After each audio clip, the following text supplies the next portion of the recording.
je prends avec votre permission, eh bien, une deuxième Agada qu'on va essayer aussi, encore une fois, de comprendre à l'approche de Pourim, à savoir que j'ai intitulé La queue de Vashti. Alors, pour pouvoir comprendre cela, on commence d'abord par rappeler un petit peu le contexte. Vous vous rappelez que Vashti, c'est donc la petite fille de Nebuchadnezzar, n'est-ce pas? Et au bout du compte, elle est donc d'ascendance royale face à Achashverosh, qui lui va devoir asseoir son royaume, ça, pendant 3 ans. Ça. Et puis, il fait une grande fête.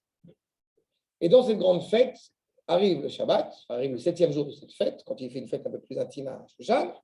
Et dans un état d'ébriété, il demande expressément à Vashti, la reine, de venir avec une couronne sur la tête uniquement. N'est-ce pas? Maintenant, réponse de Vashti, qui est très importante pour nous par la suite. Vous l'avez en accord numéro 1. Malka Vashti. La reine Vashti refuse. On voit déjà l'ego qui est en train d'être évoqué ici, puisque au bout du compte, il l'a appelé Vashti à Malka et Malka Vashti répond. La place du roi, la place du statut royal est fondamentale. Donc, Vatemen Malka Vashti Lavo, Bedavar Amelech, Asher Beyad Asarisim, Veiktsov Amelech Meod, Vechamato Barabo. C'est-à-dire, il va lui exploser la tête parce qu'il est en colère. Et il se rappelle, encore une fois, après avoir fait cet acte, qu'il se rappelle d'elle, mais il se rappelle surtout ce qu'elle lui a fait. Donc, il est triste, donc il lui faut une femme de nouveau. On voit à quel point il y avait un amour absolument romantique entre Achashverosh et Vashti. Maintenant, le fait c'est que cette allusion du fait qu'elle refuse de venir, n'y voyait absolument pas une sorte de pudeur de la part de Vashti. Pour plusieurs raisons. D'abord parce qu'elle faisait exactement la même chose de son côté chez elle. Non seulement, eh bien, elle était méprisante avec les femmes d'Israël, puisqu'elle les faisait travailler Shabbat, et en plus de ça, eh bien, elle les faisait aussi défiler de manière impudique dans le buffet réservé aux femmes. N'est-ce pas? Alors justement, qu'est-ce qui l'a gêné le plus possible? C'est d'abord son orgueil qui a été mis à rude épreuve. Je suis reine sans aucun lien avec toi. Donc ne m'appelle pas, ne me fais pas penser, ne fais pas passer pour au bout du compte, je serai reine grâce à toi. Elle est reine. Achashverosh, semble-t-il, il a acquis la royauté. Financièrement, militairement, mais il a acquis la royauté. Ça, avec une seule envie, évidemment, d'être reconnu comme le meilleur roi de son royaume. C'est pour ça qu'il leur offre, encore une fois, tout ce que son royaume, il faut l'avoir en tête, tout ce que ces gens, c'est pas ces gens, c'est, comment on dit? Ces sujets. Tout ce que ces sujets voudraient, et il va leur donner. Ça, et, vous voulez le mariage pour tous, prenez. Vous voulez tout ce que vous voulez, et au bout du compte, il sera reconnu comme étant le plus mauvais roi de la Ve République. Voilà. N'y voyez absolument pas. Mais il a envie de faire plaisir, encore une fois, à ses sujets. Mais encore une fois, c'est faire plaisir à lui-même. Regardez l'accord numéro 2, le traité de Megillah. Retzonchem lirota. Vous voulez la voir? C'est eux, c'est les invités qui veulent voir ta femme. On n'a pas plus bête, plus bas que ça. Amroulo, hin. Oui, on veut la voir. On veut voir ta femme. Ta femme étant évidemment mon objet, ma chose, ma propriété, donc j'en fais ce que je veux. Non, c'est pas ça. Vous avez compris que c'est pas. Ubilvad, c'était Aruma. Juste qu'elle soit nulle. D'accord? J'étais, il y a des années de ça, à un repas, et un repas comme ça, un peu culturel, comme ça. Et je vous raconte cette anecdote parce que on n'était pas le seul, mais j'avais été profondément choqué. Et il y avait un consul français, au centre culturel français, des années là. Il y avait une queue de cheval, je me rappelle. Et surtout, ce qui m'a fait rire, c'était pas un juif, hein, c'est pas. Ce qui m'a fait rire, c'est qu'il est venu avec son épouse. C'est pas grave, c'est très bien, il est avec son épouse. Et que pendant toute la soirée, on parlait Camus, la poésie, machin, les auteurs. Et lui, il disait de montrer qu'il était intelligent, qu'il était instruisant, et il avait la main sur le genou de sa femme. Et sa femme, elle avait une robe, je me rappelle, une robe vert fluorescente. Il y avait un côté, je ne sais pas comment vous dire, il y avait un côté, je sais pas, voilà, la main sur ma femme, oh là, ça va. Mais c'est un côté qui est malsain, qui était vraiment d'une grossièreté absolument terrible. Tu vois? Donc il y avait ce côté un peu comme ça. Et lui, ce qu'il dit au bout du compte, il dit qu'elle vienne venue, il n'y a pas de problème. En fait, ce qui se cache derrière, nous dit la Gemara, c'est comment tu te comportes. Ainsi, Akash Borou agence la réalité qui va se comporter exactement de la même manière. C'est-à-dire, chez Bemida, chez Adam, Moded Ba, Modedin Lo. Comment tu te comportes, Akash Borou, il agence les choses. Mais la même. Shaita Vashti, donc c'est pourri Vashti, comme dit l'expression Vashti, c'est peau de vache.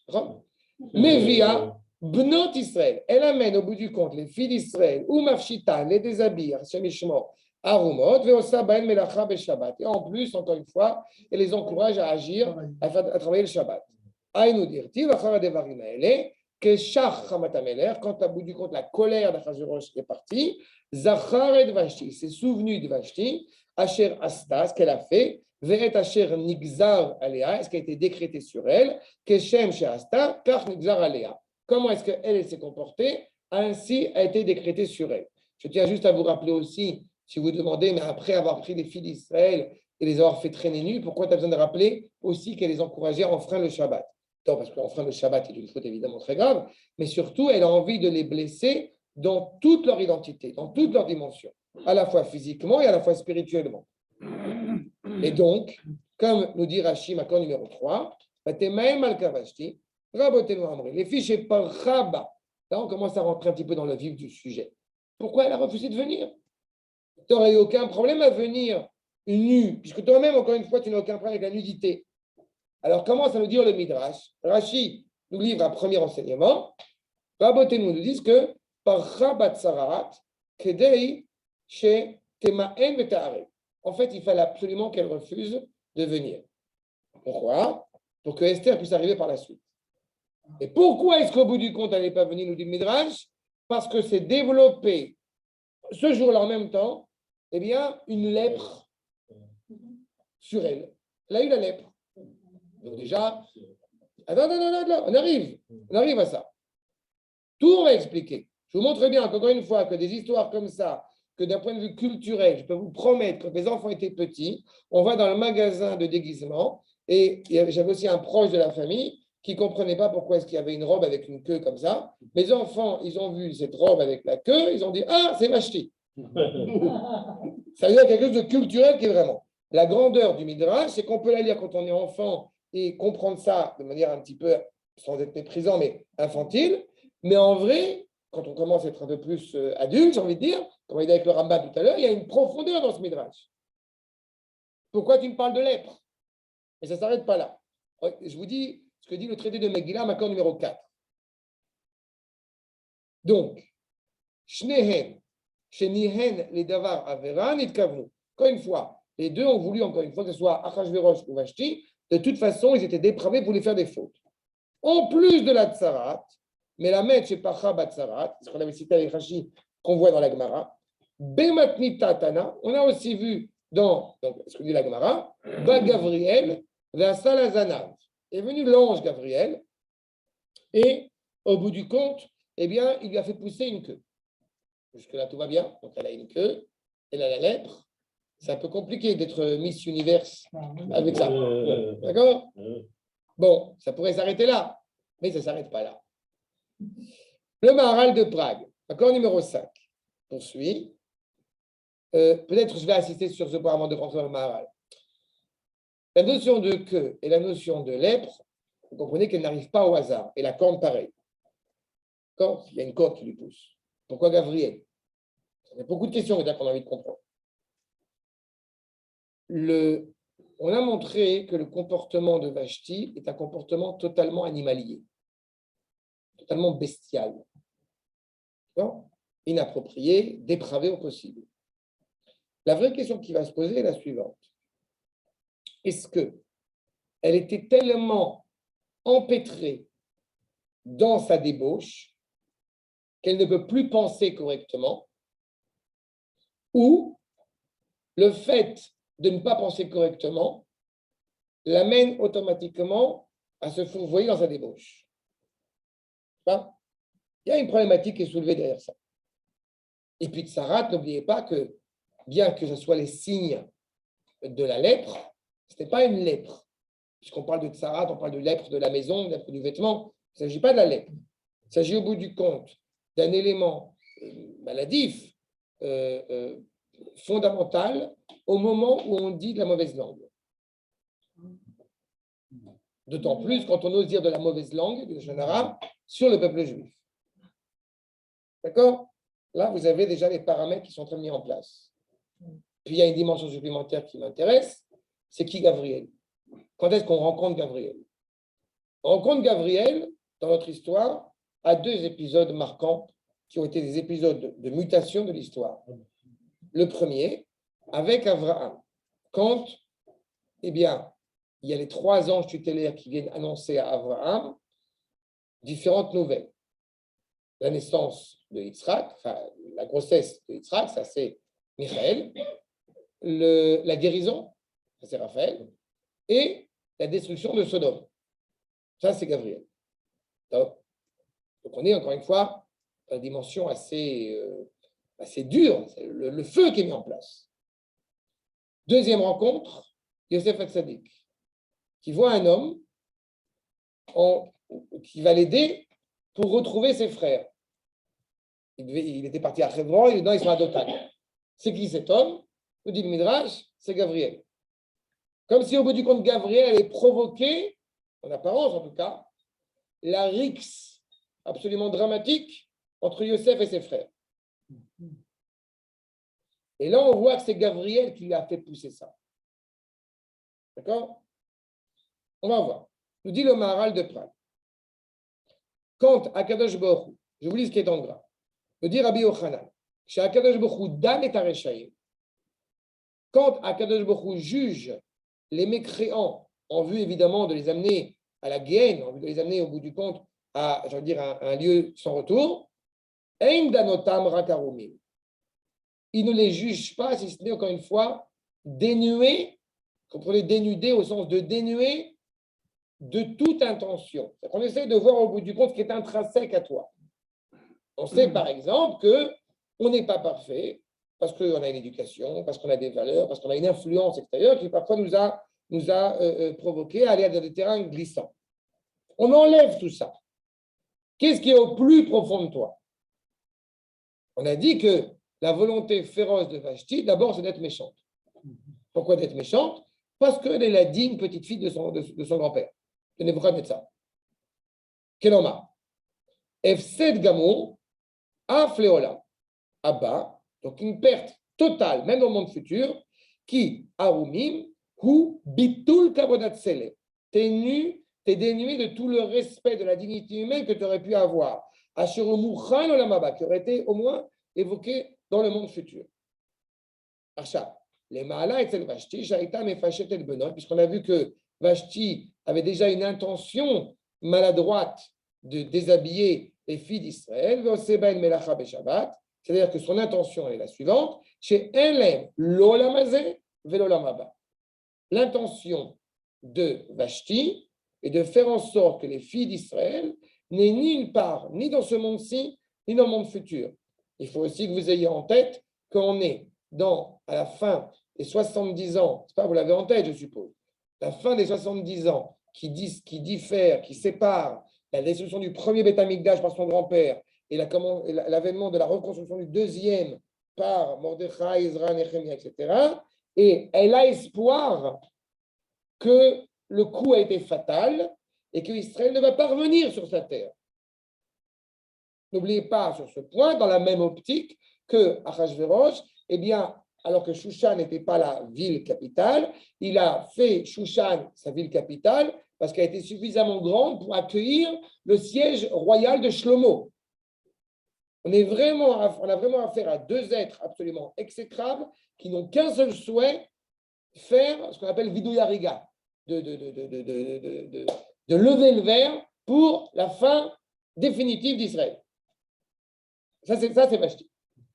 Donc, comme cela, chez Nixarla, chez Tishachet Aruma Beshabbat, tu t'es mal comporté avec les filles d'Israël dans leur pudeur et dans le Shabbat. Très bien.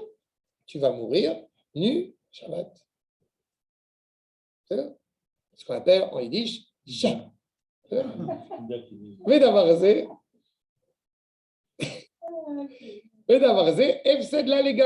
Elle a tout perdu. Elle est perdue totalement à la fois dans ce monde-ci et à la fois dans le monde futur. Les émorés, donc elle est morte encore une fois nue. Donc on voit bien que c'était fondamental qu'elle ne se présente pas pour pouvoir donner ça. Mais ça ne suffit pas. Puisque Achashverosh lui aussi était pourri de toute façon, il était roi du monde entier.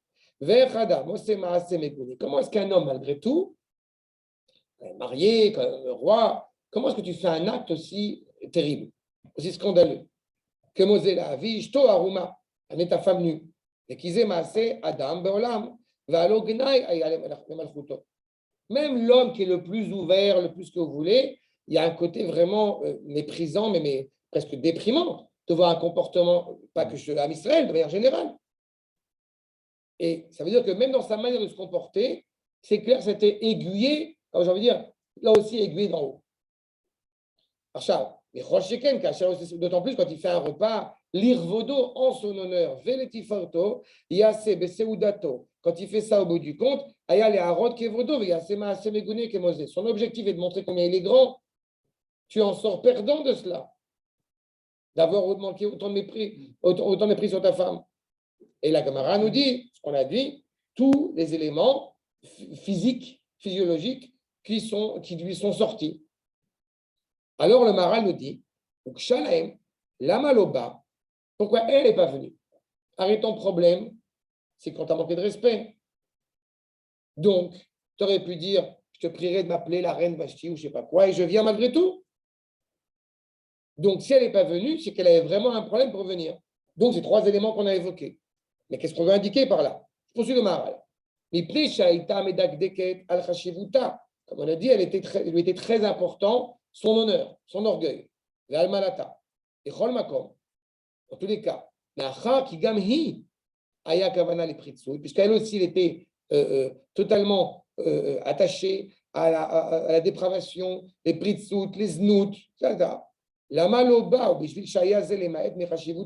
il lui aurait suffi simplement de mettre un peu son orgueil de côté. Lo aitamonat milavo, elle ne se serait pas empêchée de venir. Puisqu'au bout du compte, elle désire profondément cette ambiance de dépravation. Donc, nous dit Sarah, et justement la lèpre. Pourquoi la lèpre? Parce que justement, comme on a dit, elle est animée par la mauvaise langue sur l'âme Israël. Pourquoi la queue? Zanav, je poursuis le Maharal, que justement, Zanav anemar bekan, she'asa malak vedat ateva. Qu'est-ce qui se passe? Elle a une queue, la queue qui est la suite du corps. Elle est profondément attachée à l'ordre de la nature, un ordre qui est lourd. Comme je l'ai dit, quand on faute, mais qu'on s'en veut d'avoir fauté, alors on peut se relever. Mais quand on est totalement esclave de sa faute, on a l'impression qu'au bout du compte, eh bien, on est tellement attaché à sa faute qu'on n'a pas envie de s'en sortir. On ne peut plus avoir envie de s'en sortir. La zanav qu'elle a, dit le Rav, le Maharal, c'est comme l'animal, au bout du compte, c'est ce qui est la suite, mais c'est lourd. C'est ce qui est au bout du compte la suite. On sait si un chien il est heureux en fonction de la queue, il bouge sa queue, etc. D'accord? Sort de. Voilà. La matière. Oui, c'est ça, les mentions matérielles, les mentions naturelles.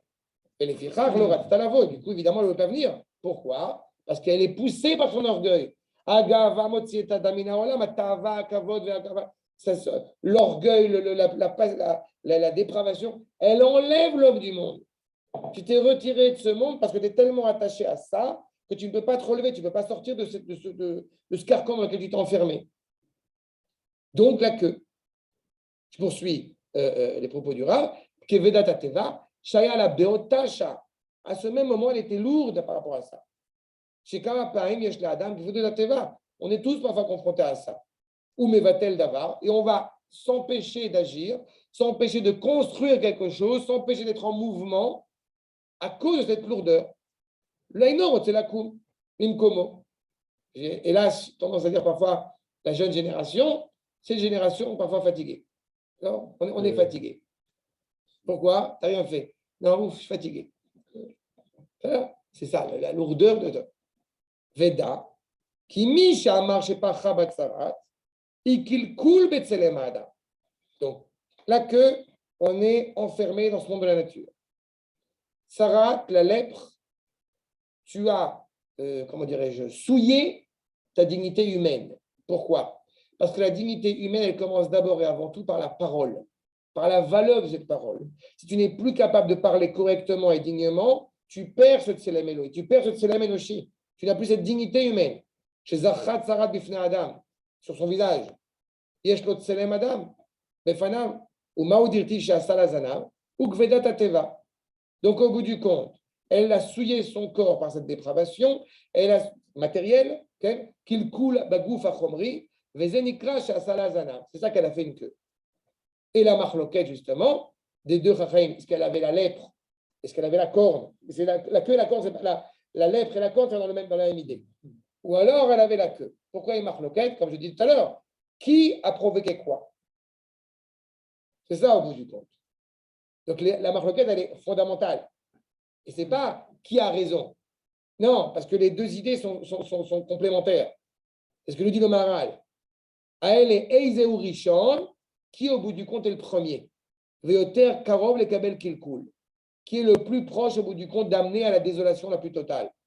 Est-ce que c'est le fait d'avoir la lèpre, de perdre donc sa dignité humaine par cette parole, la Tsura, chez Utselem Elohim, qui est plus habilité justement à se souiller. Okay? Et dans ce cas-là, pourquoi on parle de la queue?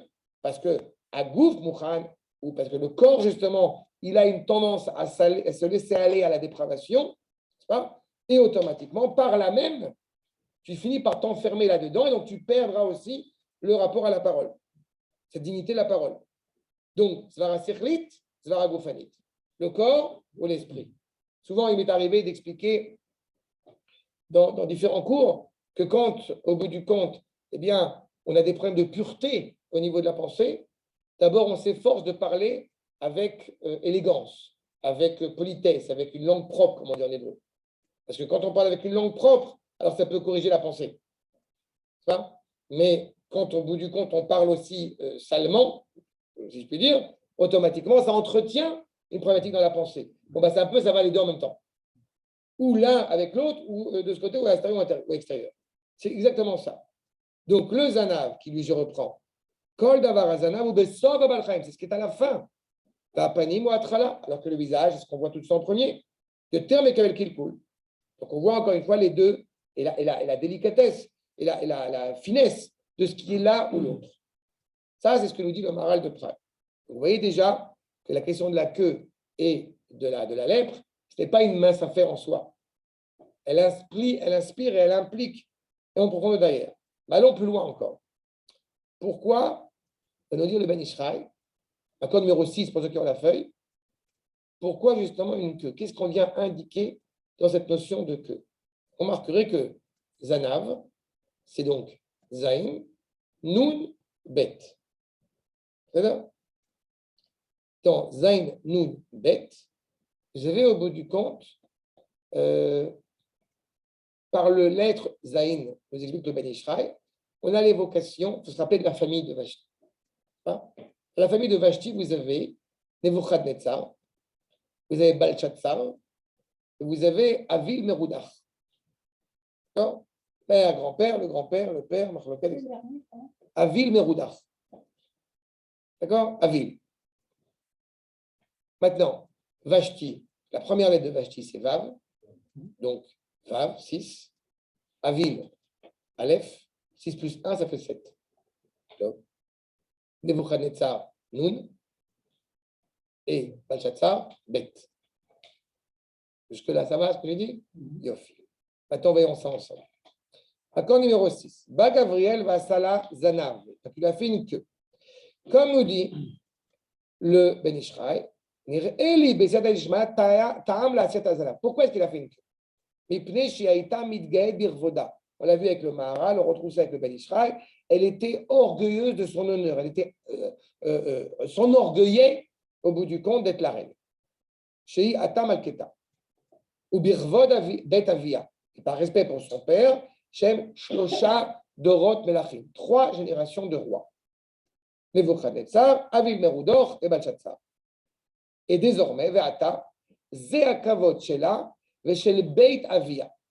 C'est son propre respect quand elle devient reine, Vashti. Au bout du compte, elle ne devient pas reine seulement en son nom, elle devient reine au nom de son père, de son grand-père et de son arrière-grand-père. C'est la dynastie, ça continue, c'est la lignée. Malheureusement, elle est aussi pourrie que les 3 qui ont précédé.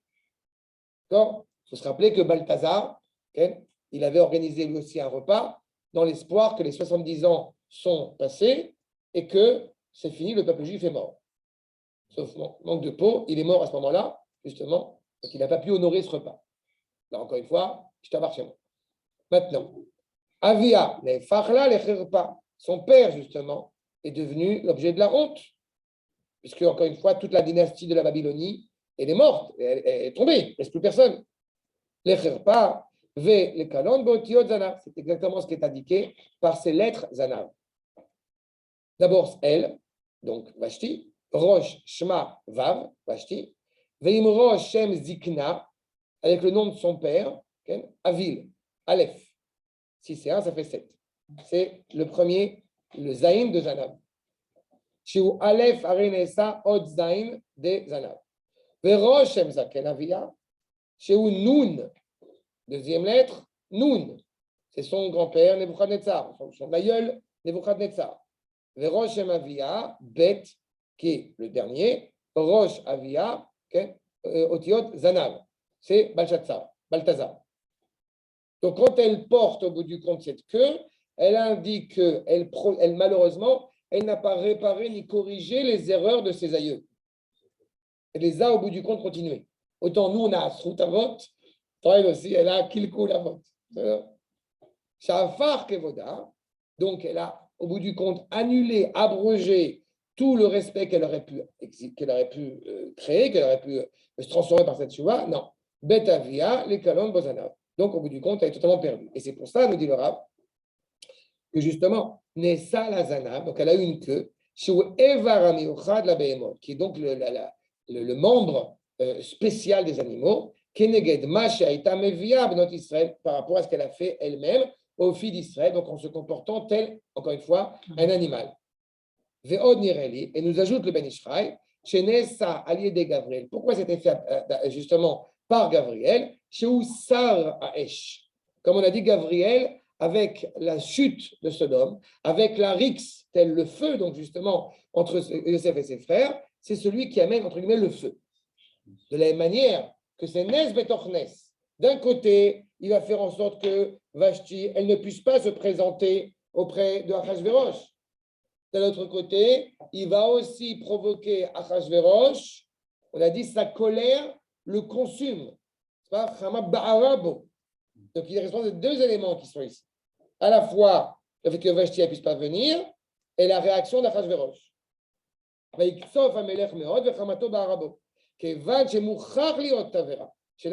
faut qu'il y ait du feu, ce feu de la colère. Tout ça est motivé par Gabriel. Tout ça est orchestré encore une fois par Gabriel. On pourrait s'arrêter là, mais ça laisserait entendre que Gabriel serait un être à part entière, distinct de la volonté d'Akadosh Baruch Hu. N'est-ce pas? Mais l'objectif, vous savez, c'est quoi tout ça? L'objectif, c'est d'arriver à Esther.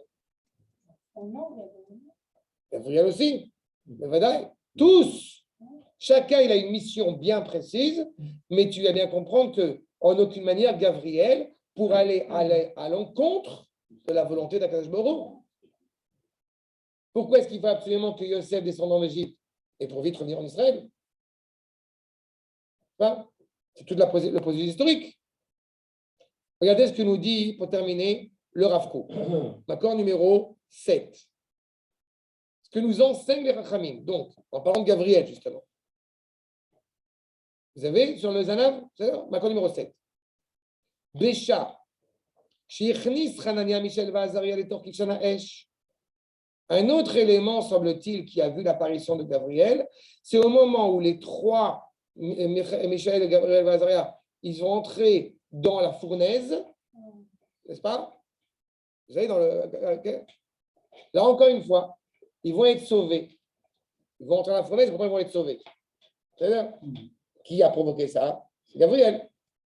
Amar HaKadosh Baruch Hu, Gabriel Sar Shel Esh, bien sûr. Celui qui, au bout du compte, est responsable du feu, via Senes Betornes. Tu vas faire un miracle à travers un miracle. Nimsa, chez Gabriel, Meyuchad al Nes Betornes. Évidemment, si vous avez la plaie de Barad en tête, c'est aussi relié. C'est pas du feu dans l'eau. Veyesh Loma. C'est exactement Gabriel à ces deux reprises. À la fois qui va mettre le feu, à la fois qui va sortir du feu. Donc, Iné, Arigad Vashti, donc la mort de Vashti, elle était rattachée, Mechouvan Be'ashgachat Hashem, Yitbarach Lekayem, Ve'ichrati Levavel Nin. La mort de Vashti, elle est rattachée à un décret divin qui se trouve déjà dans Ishayahu, à savoir qu'il ne restera plus rien, plus aucune descendance à la Babylonie. C'est Vashti. Le Nin, le petit-fils, la descendance. D'accord? Qu'est-ce qui reste aujourd'hui en Irak à part des ruines? Quand je parle de l'Irak, je ne parle pas de l'Irak actuel, je parle de la Babylonie. Veine, chez Pagam Birvoda, quand au bout du compte, elle a souillé la dignité qui aurait dû être la sienne, Pélé Imbachram Avet, mais à la rigueur, elle aurait pu accepter de mourir. Afalpi chez Pélé, Misichlut Achashverosh. C'est toujours une surprise, encore une fois, vu la bêtise d'Achashverosh. Mais Chol Makom, Mitsida Einones. De son point de vue, elle devait mourir. Mais il n'y a jamais rien d'écrit, il n'y a jamais rien de défini sans qu'elle puisse, au bout du compte, essayer de réparer, de corriger. Seulement, quand l'homme s'enorgueillise, il ne voit plus rien. Agava Mesan Veret. L'orgueil aveugle. Donc, elle ne voit plus, au bout du compte, la finalité. Bezman Shadam Mitgae Be'atzmo, Mitivo, Lafkir Chaya Bishvil Kavod. Tu annules ta vie pour l'orgueil donc que tu transpires, que tu respires, que tu diffuses.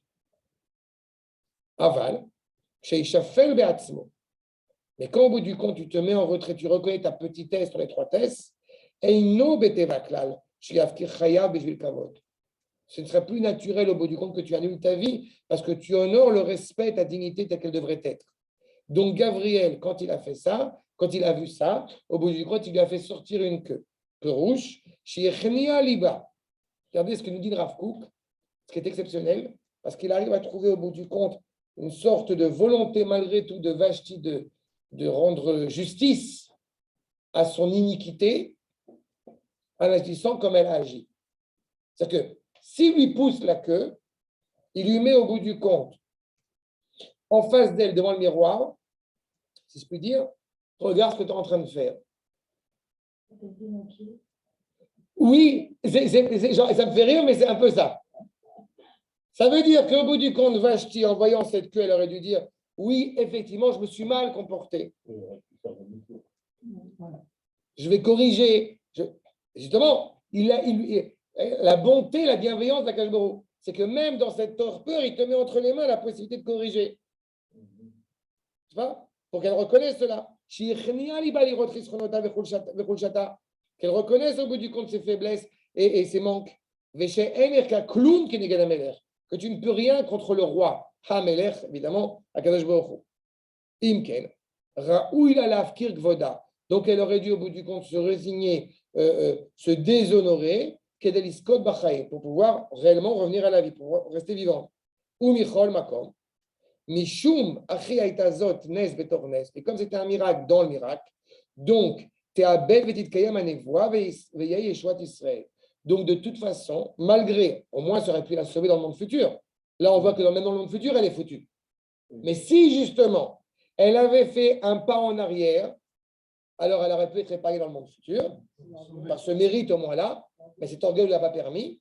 Mais il n'empêche que de toute façon, donc elle devait mourir pour que justement arrive la délivrance d'Israël. Puisque tout est aiguillé de toute façon, toute l'histoire de l'humanité n'est aiguillée pour que le cœur retrouve sa place et son authenticité. C'est ça? Top. Mais c'était peut-être aussi dû à la teshuva ou non qu'allait faire d'Israël. Oui, mais là, je ne veux pas rentrer dans ce que dit l'Am Israël.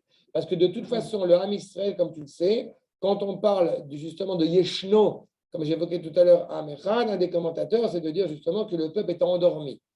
Vous faites semblant de dormir, Akash Baruch Hu aussi il dort. Parce que Akash Baruch Hu, lo yanum velo ishan shomer Israël. C'est pas Akash Baruch Hu, il dort jamais, il préserve Israël. Sauf que quand vous faites semblant quand vous vous endormissez, alors moi aussi je m'endors. Vous vous réveillez, très bien. Ketz not ameler, le roi aussi se réveille. C'est-à-dire les chroniques. C'est d'accord? C'est exactement ça. S'ils n'avaient pas gêné, ils n'avaient pas. Donc ils ont fait un effort. Voilà. Mais de toute façon, la délivrance, elle serait venue. Comme tu le sais, de toute façon, si Esther, tu ne te préoccupes pas de porter secours et de mettre en évidence la délivrance d'Israël, si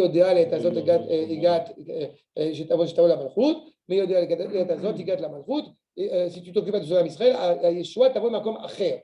Elle viendra d'ailleurs. Et ailleurs, c'est ce que dit les Mekoumé, elle citera Acha. Elle viendra dans un drame, mais elle viendra quand même de façon malgré tout. D'accord? Mais ça peut être dramatique. D'accord? Mais il est clair que c'est l'objectif. C'est-à-dire, y a-t-il des questions jusque-là? Magnifique. Excellent. C'est magnifique. Gabriel qui a sauvé Daniel dans son aide. Non, Michel Azaria avec Hanania, Michel Azaria. Mais est-ce que c'est vrai également pour Abraham la promesse Mais il y a un sens qui est absolument terrible, qui est presque critique même à l'égard d'Abraham, c'est qu'il n'avait pas a priori l'envie de sortir de Ur-Kasdim.